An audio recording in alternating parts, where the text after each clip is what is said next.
Hi everyone, hello, good morning, जय श्री राम। मैं ये वीडियो बना रहा हूँ अबाउट द इवेंट्स जो नीट स्कैम चल रहा है। तो उस पे एक मेरे फ्रेंड का भाई है एंड इट्स बीइंग 6 और 7th अटेम्प्ट फॉर हिम। छठा सातवां अटेम्प्ट है उसका।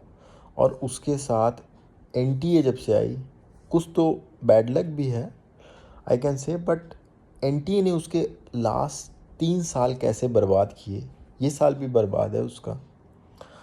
ये मैं आपको एक्सप्लेन कर रहा हूँ और ये रेयरेस्ट केस है। जैसे एक एक लड़की है लखनऊ की, ये केस भी लखनऊ का ही है, आई एम ऑल्सो फ्रॉम लखनऊ। पर एक लड़की का है जिसके 719 नंबर, शायद 715 नंबर ओएमआर से मिला के बन रहे थे जब ओएमआर का आंसर की आई थी, और उसका रिज़ल्ट ही नहीं आया है। बोल रहे हैं ओएमआर फट गई। अरे ओएमआर फट गई तो उसकी रिस्पॉन्सिबिलिटी कौन लेगा? You are the responsible. या तो आप उसको कंपनसेशन पे करें उसके ईयर का, देंगे आप? कौन है? मतलब लिटरली यहाँ स्टूडेंट्स को वैसे ही कोई इज्जत नहीं होती है, और स्टूडेंट्स के राइट्स को कैसे, फंडामेंटल राइट्स को, भाई हमारा अधिकार है, हमने एग्ज़ाम दिया है, then it's your responsibility to hold on that all the things which the process involve. अब प्रोसेस में कोई कमी आती है तो यू आर रिस्पॉन्सिबल। अगर मैं I am working in T C S exam लेती है तो AMR फटती है, then TCS is responsible for that. That student और any aspirant is not responsible for that. TCS is responsible and TCS should pay for that. उसका year तो वापस आएगा नहीं ना, उसको क्या कंपनसेशन दोगे तुम? अब मैं जो स्टोरी बता रहा हूँ तो एकदम मेरी खास है, एंड उसका परिवार क्या गो थ्रू कर रहा होगा, even I am also frustrated some time. और हम उससे कहते हैं कि चलो कोर्ट केस करते हैं, लेकिन जो बच्चा है उसका ईयर जाता है तो वो कहता है कोर्ट केस का पता नहीं कब रिजल्ट आएगा। So most of the students, even हम भी हमको पता है क्योंकि ये लेंदी प्रोसेस है। Taking the justice is a lengthy process. So हम उस प्रोसेस में ना जाके इस भंवर में फंसे हुए हैं। मतलब ये एक केस है, ये एक केस है, ऐसे पता नहीं कितने केस होंगे। ये 2024 चल रहा है, 2020 या 21 की बात है जब एनटीए फॉर्म हुआ। ठीक है, लखनऊ का ही केस है। वो लड़का पेपर देने गया एंड एक्सीडेंटली 15 दिन पहले उसके ऊपर घर का पंखा गिर गया और उसका हाथ टूट गया, क्रैक हो गया। तो वो उसके साथ, मतलब जो फ्रैक्चर वाला वो होता है उसके साथ बांध के गया। उसने कहा एग्ज़ाम तो देना है, मतलब जितना मैं कर पाऊँगा उतना करूँगा। बंदा पेपर देने गया, उस लड़के ने 105 क्वेश्चन किए ओनली। ठीक है, और वो चला आया।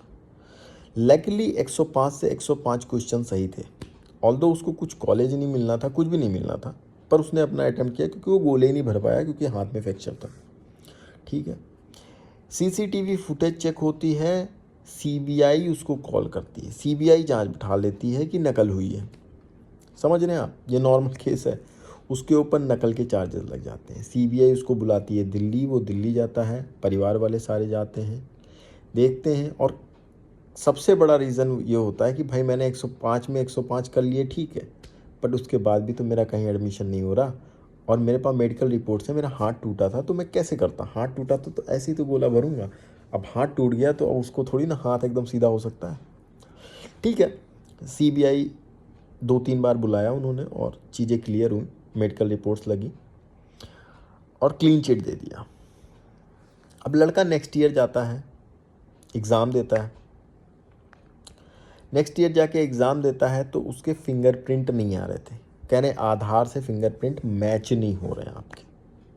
जो आपके आधार में फिंगरप्रिंट है, जब आपने आधार बनवाया होगा कभी, तो जो फिंगरप्रिंट थे हो सकता है उसमें कुछ कुछ चेंजेस आया करते हैं विद ईयर्स। तो 8-9 साल हो गए तो आपके वो चेंज हो गए और अपडेट नहीं है, इसलिए आप एग्ज़ाम चाहें तो दे लें पर आपका रिज़ल्ट नहीं आएगा। ये एनटीए की कहानी है। जब से एनटीए बना है, एनटीए ने कैसे बच्चों के करियर के साथ, बच्चों के मतलब एकदम उनको तहस नहस कर दिया, उनका मोराल डाउन कर दिया है, उनको सब कुछ ऐसी की तैसी कर दिया। पता नहीं कितने, मतलब आप सिर्फ उतनों को जानते हो कि भाई 1000-2000 जो सीटें हैं उतने बच्चे सक्सेसफुल हो गए। उनमें से भी ये 500 तो बेच लेते होंगे, पक्का है ये पैसा खा लेते होंगे। बाकी अगर मैं एक केस मैं जानता हूँ तो ऐसे कितने ही केस होंगे जिनके साथ ये सब हो रहा होगा। अब उस लड़के को पता नहीं, उस लड़के ने यही माना कि हाँ ठीक है। अब स्टूडेंट जो आप बताओगे वो मानना पड़ेगा। उसने कहा भाई मेरे फिंगरप्रिंट मैच नहीं हो रहे। वो साल चला गया, फिंगरप्रिंट मैच नहीं हो रहे। रिजल्ट आया, रिजल्ट नहीं आया। उसको नहीं पता रिजल्ट क्यों नहीं आया। उसने कहा भाई फिंगरप्रिंट मैच नहीं हुए थे, इस वजह से नहीं आया होगा। वो लड़का जाता है, आधार अपडेट कराता है, नेक्स्ट ईयर फिर जाता है एग्ज़ाम देने। ठीक है मैडम, समझ रहे हैं आप? नेक्स्ट ईयर जब वो एग्ज़ाम देता है, फिंगरप्रिंट भी मैच हो जाते हैं, सब कुछ हो जाता है। लड़के ने नंबर भी जोड़ रखे थे कि अराउंड 500-550 कोचिंग से मिला के इतना आ जाएगा। रिज़ल्ट आता है,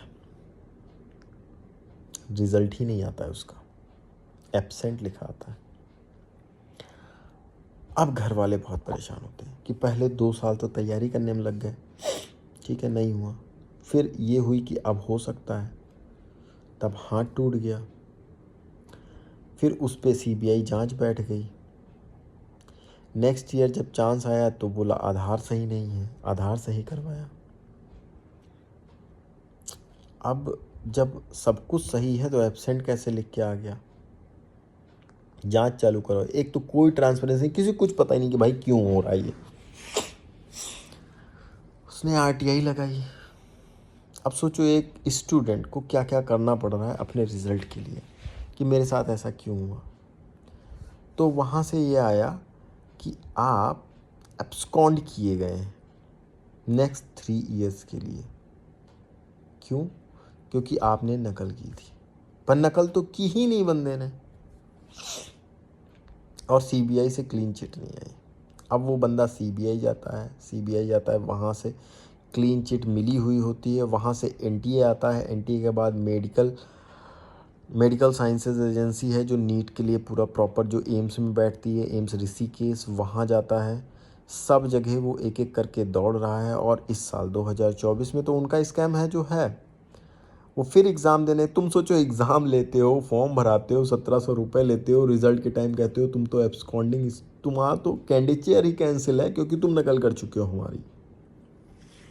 और वो बंदा तब से दौड़ रहा है। अब बताते हैं जब वो इन्फॉर्मेशन इधर उधर से लगाता है कि अब बेंगलोर गया है, इलेक्शन के चक्कर में इस बार भी नहीं हो पाएगा तुम्हारा, नेक्स्ट ईयर बस लास्ट स्टेज बची है कि वहाँ से क्लियरेंस मेडिकल साइंसेज में आ जाए, एनटीए में पहुँच जाए, तब तुम्हारा कैंडिडेचर जो है वो रिजॉल्व कर देंगे और रिन्यू कर देंगे। फिर कोई दिक्कत नहीं होगी, फिर आप एग्ज़ाम दे सकते हो। मतलब इस साल भी, पिछले 4 साल से उस बंदे के करियर की ऐसी की तैसी कर रखी है, और उसको घुमा घुमा के, मतलब घुमा घुमा के परेशान कर रखा है बंदे ने। जब से ये एनटीए बना है, ये मतलब हम कोई सोच करके ही बनाया गया होगा। और बहुत बढ़िया स्टेप था कि सारे ही government medical colleges, private medical colleges को कंबाइन करके एक अम्ब्रेला के नीचे ले आए, नीट के नीचे ले आए, जिससे हमें एक कम एफर्ट्स में ज़्यादा रिजल्ट्स मिले। और हुआ क्या? एनटीए आ गई हमारी।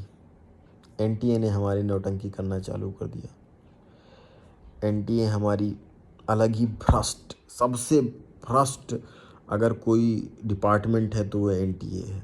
4 साल में इन्होंने दबा के पैसा बना लिया होगा।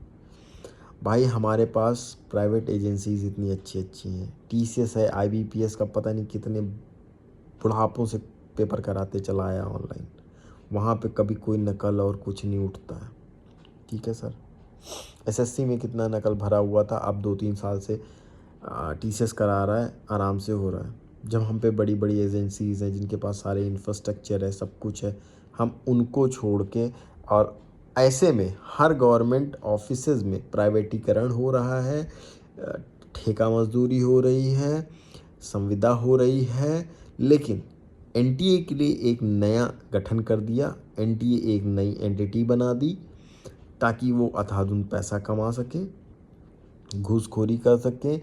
बच्चे जो फॉर्म भरें उसका जो पैसा आए वो भी फॉर्म, मतलब आप समझ रहे हो, 23-24 लाख लड़कों ने पेपर दिया, 1700 का फॉर्म है इनका, 400-500 करोड़ इन्होंने छाप दिए ऐसे ही।